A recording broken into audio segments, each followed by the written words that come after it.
사랑하는 빨장로교회 성경공부팀원 성도 여러분, 한 주간도 평안하시고 건강하셨습니까? 요즘 프랑스의 코로나19 확진자 수가 많아서 교회 안에도 이 확진의 영향을 받은 성도님들이 일부 계시더라고요. 그러나 또 대부분 건강하게 회복하셔서 너무 감사드리고, 아무쪼록 이러한 때에 건강에 유의하시고, 하지만 또한 동시에 하나님 앞에 나아가는 시간이 게을러지지 않도록 주의해야 하겠습니다. 자, 오늘은 로마서 7장 4절 말씀을 가지고 그리스도인에 대한 보편적인 정의, 그리스도인은 과연 누구인가, 이 부분을 한번 다시 공부해 보려고 합니다. 제가 로마서 7장 4절 말씀을 읽어 보겠습니다. 그러므로 내 형제들아, 너희도 그리스도의 몸으로 말미암아 율법에 대하여 죽임을 당하였으니 이는 다른 이 곧 죽은 자 가운데서 살아나신 이에게 가서 우리가 하나님을 위하여 열매를 맺게 하려 함이라. 자, 우리가 로마서 공부를 하면서 알게 되는 것 중에 하나는 바울 사도가 복음의 진리에 대하여 반복하고 있다는 겁니다. 그는 이 진리가 너무너무 자랑스럽고 놀랍기에 언제나 거듭 진술하고 있습니다. 우리들이 고통 가운데 있는 가장 큰 이유는 우리가 그리스도인의 삶에 충만하고 복된 성격을 깨닫지 못하는 데 있습니다. 우리는 그리스도인의 삶의 외형적인 모습만을 보고 그로 인하여 그리스도인의 삶의 심오함과 위대함을 놓치고 있습니다. 주일날 예배 가는 사람, 가진 것의 일부를 헌금으로 드리는 사람, 좋은 것도 하지 못하고 원하는 것도 하지 못하고 절제하며 마치 수도하는 사람, 그들은 늘 죄에 대하여 예민하여 우울감을 잊는 것 같고, 그리고 인생을 제대로 즐기지 못하고 있는 것 같은 사람, 그렇게 오해하며 볼 수 있다는 거죠. 그러나 그렇지 않습니다. 이 세상에서 가장 위대한 것은 그리스도인이 되는 것입니다. 그리고 그의 삶은 항상 기뻐하는 삶, 범사에 감사하는 삶, 쉬지 않고 기도하는 삶을 통하여 하나님의 뜻 가운데 있으며 그에겐 세상이 줄 수도 알 수 없는 평강의 은혜가 있다는 겁니다. 자, 그러면 그리스도인이라고 하는 것은 도대체 누구인지 오늘 본문 말씀을 중심으로 해서 크게 4가지 살펴보도록 하겠습니다. 먼저는 그리스도인은 완전히 새로운 생명을 가지고 있습니다. 바울은 죽었다가 살았다는 차원에서 지금 이야기하고 있는데요. 그리스도인이 되는 것은 죽음과 부활을 수반하는 겁니다. 우리가 예수 그리스도를 믿음으로 구원을 받아서 그리스도인이 되는데, 이 그리스도인이 되었다고 하는 의미가 죽었다가 살았다는 차원에 있다는 것입니다. 그리스도인의 삶의 변화를 옛 삶을 약간 더 훌륭하게 만드는 것으로 그렇게만 여겨서는 안 됩니다. 기독교를 우리가 어떻게 정의하든지 간에 반드시 죽음과 새 생명이라는 개념을 포함하고 있어야 합니다. 그리스도인과 비그리스도인의 차이는 인간 사이에 있어서 가장 큰 차이입니다. 바로 생명과 죽음의 차이입니다. 주님께서는 니고데모에게 거듭나야만 하나님 나라를 볼 수 있다 하였습니다. 물과 성령으로 다시 태어난 사람, 이전의 모습은 사라지고 그리스도 안에서 전혀 새로운 존재로 태어난 사람, 그가 바로 그리스도인입니다. 고린도후서 5장 17절에서 그리스도 안에 있는 사람은 새로운 피조물이다, 마치 새로운 창조가 이루어졌음을 이야기하고 있는 것이죠. 하나님께서 창세기에서 인간을 창조하셨는데 그 창조된 인간이 하나님을 떠나고 죄 가운데 거하게 되었습니다. 하나님께서는 예수 그리스도를 통하여 새로운 창조를 이루시는데 이것은 옛 것을 고치는 차원이 아니라 이전 것은 지나가고 새로운 것으로 창조하는 것을 의미하는 것입니다.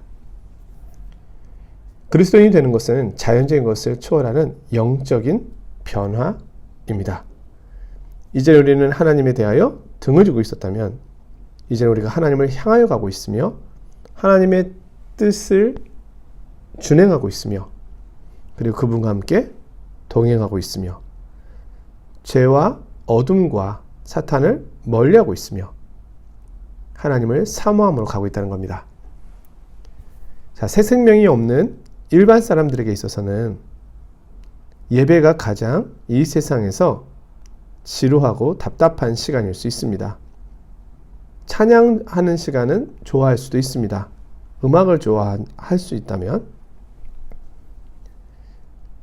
하지만 그리스도인에게 있어서 예배와 말씀은 굉장히 중요할 뿐만 아니라 사모함이 있습니다. 더 알고 싶고 더 듣고 싶고 더 주님을 묵상하고 싶은 갈망함이 있다는 것입니다. 베드로전서 2장 2절의 말씀입니다. 가난한 아이들같이 순전하고 신령한 젖을 사모하라. 이는 그로 말미암아 너희로 구원에 이르도록 자라게 함이라. 어린아이들이 신령한 젖을 먹는 것, 그것으로 생명을 유지해가는 것처럼 그리스도인도 하나님의 말씀과 은혜에 대한 사모함이 있다는 것이죠. 고린도전서 2장 14절의 말씀입니다. 육에 속한 사람은 하나님의 성령의 일들을 받지 아니하나니 이는 그것들이 그에게는 어리석게 보이며 또 그는 그것들을 알 수도 없나니 그러한 일은 영적으로 분별되기 때문이라. 육에 속한 사람은 하나님의 성령님의 말씀, 일에 알 수도 없고 관심을 가질 수도 없습니다. 자, 이 말씀들에 대한 적용이 우리 가운데 있다면 비록 우리가 합당하지 못한 삶을 살고 있다 할지라도 거듭난 것입니다. 우리는 불완전할 수 있습니다. 하지만 나의 우선되는 소원이 하나님을 아는 것이요 섬기는 것이라고 정직하게 말할 수 있다면 나는 하나님의 자녀입니다. 영적인 일에 관심이 있다면 비록 미숙하다 할지라도 하나님의 자녀입니다. 두 번째로 그리스도인의 정의는 하나님과 새로운 관계에 있다는 겁니다. 그리스도인이 되기 이전에는 하나님과 가진 관계는 율법을 통해서 이루어진 관계였습니다. 하나님께서 율법을 명령하셨고 우리는 그 율법에 따라 순종하며 가는 사람. 그러나 그 율법을 지키지 못했을 때는 율법에 의하여 정죄받고 심판받으며 그로 인하여 하나님께서는 하나님 앞에서 우리의 존재는 두려움 또 기쁨을 누릴 수 없는 그런 위치에 있었다는 것입니다. 그러나 지금은 예수 그리스도를 통해서 새로운 관계가 이루어졌습니다. 나의 모든 위치가 달라졌습니다. 나의 위치와 내가 하나님 앞에 서 있는 신분이 전적으로 예전과는 다르다는 겁니다. 전에는 율법 아래 있었지만 이제는 은혜 아래 있습니다. 이제 우리가 범죄하였을 때 우리는 율법에 의해서가 아니라 하나님의 사랑에 대하여 배반하고 있다는 겁니다. 이에 율법적인 관계에서 이제 우리는 아버지와 아들, 부자 관계로 있음을 고백해야 하는 것입니다. 세 번째로 그리스도인은 삶에 있어 전적으로 새로운 목적을 가지고 있습니다. 그리스도인은 하나님께 드릴 열매를 맺으려는 목적을 가지고 있습니다. 비그리스도인은 자신을 만족시키기 위해 삽니다. 그는 자신을 위하여 열매를 맺습니다. 그는 자기 주변만을 맴돕니다. 그러나 그리스도인은 하나님께 열매를 드리고 싶다는 전적으로 새로운 목적을 가지고 살고 있습니다. 하나님을 향한 사랑에 의하여 삶의 지배를 받고 있는 겁니다. 그는 죄로부터 벗어나고 싶은 강렬한 소망을 갖고 있고 또 그렇게 살아가게 되는 겁니다. 네 번째로 그리스도인에 대한 시금석은 그리스도인은 전적으로 새로운 능력과 권세와 힘을 공급받은 사람이라는 겁니다. 이런 일이 일어난 것은 우리가 하나님께 드릴 열매를 맺게 하려 함입니다. 그리스도인이 되기 이전에는 이런 일을 할 수 없었습니다. 그러나 지금은 그렇게 할 수 있습니다. 새로운 능력, 새로운 권능이 그리스도인의 생명 속에 들어온 것입니다. 단순히 죄에 대한 저항이 아니라 죄를 싫어하게 될 수 있고 죄로부터 벗어나고 싶은 강력한 소원을 갖게 되는 겁니다. 자, 이 네 가지는 우리가 그리스도인이라는 사실을 알 수 있는 시금석이 됩니다. 그러나 이 증거가 언제나 강력하다는 것을 의미하는 것은 아닙니다. 우리는 그리스도 안에서 갓난아이일 수도 있습니다. 중요한 것은 갓난아이라 할지라도 생명은 있다는 겁니다. 그러므로 우리가 무엇을 했느냐 이전에 이 생명이 우리 안에 있는가를 아는 것이 중요합니다. 자, 그러면 어떻게 우리가 그리스도인이 될 수 있는 것일까요? 다 알고 있는 사실이라 할 수 있겠지만 우리가 한번 정리를 해 보겠습니다. 자, 세상에는 그리스도인이 아니라 할지라도 도덕성을 가지고 사는 사람들이 있을 수 있습니다. 하지만 그렇게 산다 할지라도 그가 하나님 앞에서 구원을 받는 것은 아니라는 겁니다. 오직 구원은 예수 그리스도를 통해서 뿐입니다. 왜냐하면 그리스도인이라고 하는 것은 예수 그리스도가 나의 삶의 중심이 되는 것이고 또 나의 모든 것이 거기에 그리스도에게 초점을 맞추고 있다는 것을 말하기 때문입니다. 우리가 돋보기를 보면 태양열을 받아서 초점을 모았을 때 강력한 힘을 내게 되잖아요. 그리스도인은 바로 그 그리스도께 온전한 초점을 맞추며 가는 사람이라는 겁니다. 그러기에 주 예수 그리스도에 관해서 무엇을 믿는지 우리는 분명히 알아야 합니다. 간혹 이런 이야기가 있습니다. 무조건 믿어. 무조건 믿으면 돼. 그러나 이것은 어떤 면에서 너무 무책임한 이야기입니다. 우리가 어떻게 무조건 믿을 수 있겠습니까? 믿음의 내용이 있어야 하지 않겠습니까? 어떤 것을 믿어야 하는지 이야기해 줘야 될 거 아닙니까? 그러하기에 우리는 믿음의 내용에 대한 이해가 필요한 것입니다. 종교개혁자들은 이 믿음에 있어서 이야기할 때 진리와 경건에 대하여 이야기했습니다. 진리가 무엇인지를 알고 그리고 이제 하나님 앞에서 진리에 속한 자로 살아가는 경건, 우리에게 이것이 필요한 것입니다. 먼저 그리스도에 대하여 우리가 믿는 첫 번째는 그리스도의 죽으심입니다. 로마서 7장 4절의 말씀, 오늘 본 말씀 다시 한번 읽어드리면요. 그러므로 내 형제들아 너희도 그리스도의 몸으로 말미암아 율법에 대하여 죽임을 당하였으니. 자, 우리는 예수 그리스도께서 십자가에 달려 돌아가신 것을 알고 있습니다. 우리는 그 일로 인하여, 그 역사적인 사실로 인하여 그것을 믿음으로 구원을 받은 것입니다. 그렇다면 그리스도께서는 왜 십자가에서 그렇게 죽임을 당하셔야 했을까요? 그것은 율법의 정죄 때문입니다. 율법은 죄를 짓는 자마다 사망에 이르러야 한다고 심판을 선언합니다. 그리스도께서는 우리가 율법을 어김으로 율법의 심판을 받아야 함에도 불구하고 자신이 그것을 대신 받으신 것입니다. 자, 우리가 가늠한 여인을 한번 생각해 봅시다. 사람들은 가늠한 여인을 율법에 의하여 돌에 맞아 죽어야 한다고 생각했고 그렇게 자신들이 심판자가 되려 하였습니다. 근데 예수께서 나타나셔서 땅바닥에 글을 쓰시고 나중에 이렇게 말씀하시죠. 너희 중에 죄 없는 자가 먼저 돌로 치라. 어른들로부터 시작해서 그 이야기를 들은 사람들은 한 명 한 명씩 그 자리를 떠나갔습니다. 그리고 나중에 여인에게 이야기합니다. 이제 다시는 죄를 범하지 말라. 나도 너를 정죄하지 않겠다. 자, 죄 있는 여인을 어떻게 정죄하지 않을 수 있을까요? 죄는 심판받아야 하는 것이고 그것이 하나님의 공의입니다. 근데 그를 정죄하지 않는다고 하는 것은 그 여인에 대한 죄를 누군가가 해결하신다는 것, 대신 지신다는 것을 의미하는 겁니다.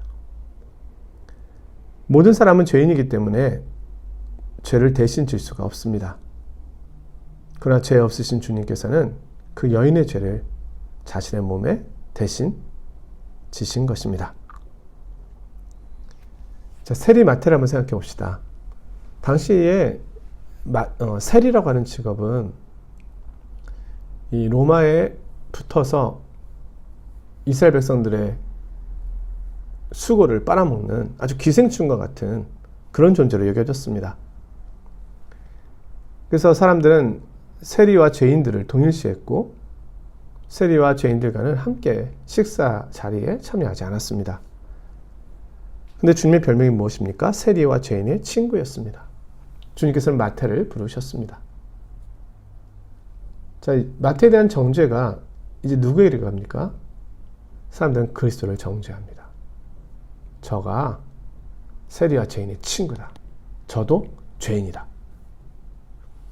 자, 부정한 자와 함께 하게 되면 부정해지는 것이죠.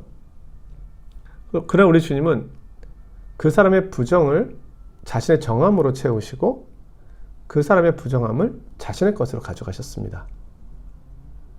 그래서 주님께서는 자신의 몸에 정죄함을 채우신 것입니다. 주님은 그들을 용서하심으로 그들의 죄를 자신의 몸으로 채우신 것입니다. 그러기에 사람들은 그리스도를 율법에 의하여 심판해야만 했던 것이죠. 그가 정죄받으셔야 했던 것입니다. 갈라디아서 4장 4절의 말씀인데요. 때가 참에 하나님이 그 아들을 보내사 여자에게 나게 하시고 율법 아래에 나게 하신 것은 율법 아래에 있는 자들을 속량하시고 우리로 아들의 명분을 얻게 하려 하심이라. 자, 율법은 무시되거나 방치될 수 없습니다. 율법을 선포하신 분은 하나님이십니다. 우리 모두는 범죄하였고 율법의 정죄 아래에 있습니다. 예수 그리스도께서는 우리를 율법의 정죄에서 구출하여 주셨습니다. 그러나 이것은 죄를 눈감아 주시는 차원에서의 구원이 아닙니다. 그것은 불가능한 겁니다. 주님께서는 그 율법의 정죄를 자신의 몸에 채우신 것입니다. 그리고 자신이 그 율법을 만족시키도록 행하신 것입니다. 우리는 이것을 속죄, 대속, 속량이라고 이야기하는데요. 죄는 사라지지 않습니다. 죄는 언제든지 그 결과와 대가를 요구합니다. 주님께서 우리를 용서하심으로 인하여 우리에게 있는 죄의 대가가 그분께로 옮겨진 것입니다. 우리는 주님께서 세례 받으셨던 모습을 기억하는데요. 그가 세례 받으셨다는 의미는 원래 세례라고 하는 의미는 죄인이 용서받았다고 하는 의미에서 물에서 씻음을 받는 것입니다. 그런데 우리 죄 없으신 주님이 세례를 받으셨습니다. 자신을 죄인과 동일시하신 것입니다. 우리들의 죄를 자신이 짊어지심으로 자신이 죄인된 모습으로 낮아지셔서 죄사함이 필요한 자로 세례를 받으신 것이죠. 베드로전서 2장 24절의 말씀입니다. 친히 나무에 달려 그 몸으로 우리 죄를 담당하셨으니 이는 우리로 죄에 대하여 죽고 의에 대하여 살게 하려 하심이라.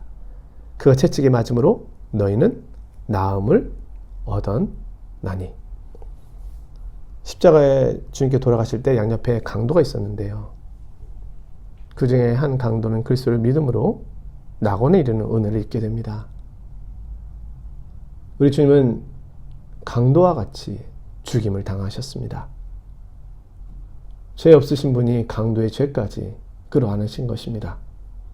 주님께서는 돌아가실 때 저들의 죄를 용서하여 주옵소서 하시며 주님 하나님 앞에 기도하셨습니다. 어떻게 저들의 죄가 용서받을 수 있을까요? 그것은 그리스도께서 저들의 죄를 대신 담당하셨기 때문입니다. 로마서 4장 25절의 말씀입니다. 예수는 우리가 범죄한 것 때문에 내줌이 되고 또한 우리를 의롭다 하시기 위하여 살아나셨느니라.